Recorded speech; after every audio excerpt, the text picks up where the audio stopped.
आना। नाज़रीन, आज मैं आपको कराची की एक ऐसी बाहिम्मत खातून से मुलाकात करवाने जा रहा हूँ जो 40 साल से इसी जगह पर बैठ के घर की अपनी कफालत करती हैं, बाइक की ऑयल सेल करते हैं। ये मेरे मरहूम शौहर का काम था और वक्त ने कुछ हालात ने ऐसे करवट बदली के जिसके लिए मुझे आना पड़ा मैदान में।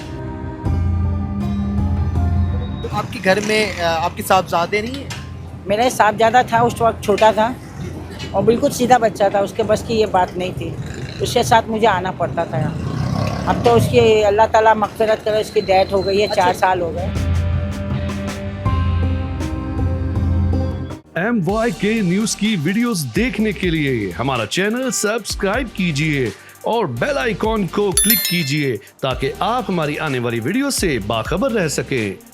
अस्सलाम वालेकुम जी, आप देख रहे हैं MYK न्यूज़ और मैं हूं अयान अख्तर। नाज़रीन, आज मैं आपको कराची की एक ऐसी बाहिम्मत खातून से मुलाकात करवाने जा रहा हूं और जो 40 साल से इसी जगह पर बैठ के घर की अपनी कफालत करती हैं, बाइक की ऑयल सेल करते हैं। इनसे बात करते और जानते हैं कि रोड पे बैठकर ऑयल चेंज कर रही है, क्या वजूहात पेश आई थी, क्या घर में इनके हस्बैंड या इनके बेटे नहीं हैं जो रोड पे निकल के ये मेहनत करती हैं, फिर मेहनत करने के बाद अपने घर की कफालत कर रही होती है। मेरे साथ जमीला खातून मौजूद है। अस्सलाम वालेकुम। वालेकुम अस्सलाम। कैसी हैं आप? अल्लाह का शुक्र। बहुत शुक्रिया, आपने हमें टाइम दिया। मुझे बताइएगा अम्मा कि इस लोकेशन पे बैठकर आप बाइक की ऑयल्स वगैरह सेल कर रही हैं, सबसे पहले मुझे बताइएगा कि ये काम कब और कब से आगाज़ किएगा?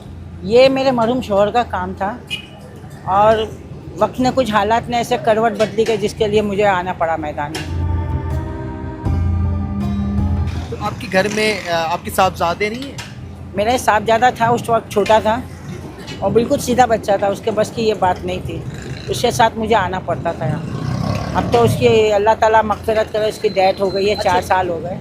आपके हस्बैंड की भी डेथ हो गई है, आपके साहबजादे की भी डेथ हो गई है। बस अल्लाह की मर्ज़ी है बेटा, इसमें किसी का जोर नहीं है। कितनी मुश्किलात हुई थी जब आप घर से निकली अपने पेट पालने के लिए, घर की कफालत करने के लिए, कितनी मुश्किलात आई थी? मुश्किलात तो बहुत आई, तो मुश्किलात को मुकाबला भी करना ज़रूरी है, सामना भी करना पड़ता है, वरना तो रोने धोने से तो मसले हल नहीं होते, वरना दुनिया हरा के बिठा देती। मुझे थोड़ा सा बताइएगा कि एक खातून, एक लेडीज़ किस तरह मतलब कि डील करती हैं? तो जैसे अगर गाड़ी आ जाती है तो वो बोलते हैं चेंज कर दो, वो गाड़ी को हम स्टैंड पे लगवा के नट खोल के ऑयल चेंज कर देते हैं। वो करवाने वाला हैरत नहीं करता कि खातून ऑयल चेंज कर रही है? पहले टाइम शुरू में तो हुई, मगर अब आदत हो गई है, अब कोई फ़र्क नहीं पड़ता है। तो यहाँ के लोग क्या कहते हैं, मतलब कि रोड पे बैठी हुई हैं, स्टार्टिंग में मुश्किलात भी आई होगी, लोग तंग भी करते होंगे? करा थोड़े दिन किया, बाद में सब सही हो गया, अब कुछ भी नहीं, अल्लाह का शुक्र है, सब सीधे चल रहे हैं। खाला हज्जन मम्मा अब नहीं वो बात, पहले करते थे शरारत, अब नहीं, अब खुद ही संभल गए। यहाँ काफ़ी मैं बाइक की शॉप देख रहा हूँ और बाइक की शॉप के साथ साथ ऑयल शॉप भी मौजूद है, कभी कोई एतराज़ नहीं किया यहाँ पर? इनसे पहले तो मैं हूँ इस चौक के ऊपर ऑयल के मामले में। 40 साल 65-70 साल इसी लोकेशन पे? इसी लोकेशन पे मेरे मरहूम शौहर का था, जब साइकिल रख से चलते थे, आप भी पैदा नहीं हुए थे। कि बाइक जब आपके पास आता है तो उसकी ऑयल वगैरह किस तरह चेक करती है, कोई टेक्निक वगैरह? उसका गैस से ऑयल चेक करना पड़ता है, उसको देखना पड़ता है ऑयल में कितनी जान है नहीं है, ये सारी चीज़ें देखनी पड़ती हैं। तो साथ ही साथ मुझे लास्ट में बताइएगा कि एक जगह आप बैठ के घर पे ये काम है तो कितना टाइम देती है इस लोकेशन पे इस काम पर? यहाँ मैं आती हूँ जोहर की नमाज़ पढ़ के, रोटी पानी खा के घर से आती हूँ 8 साढ़े 8 तक। संडे को सुबह 11:30-12 बजे आती हूँ, शाम के 7 बजे तक, क्योंकि संडे को बच्चों की छुट्टी होती है, बच्चे घर पे होते, मैं रिलैक्स हो जाती हूँ, क्यों बच्चे करते बेचारे, मुझे टेंशन नहीं है।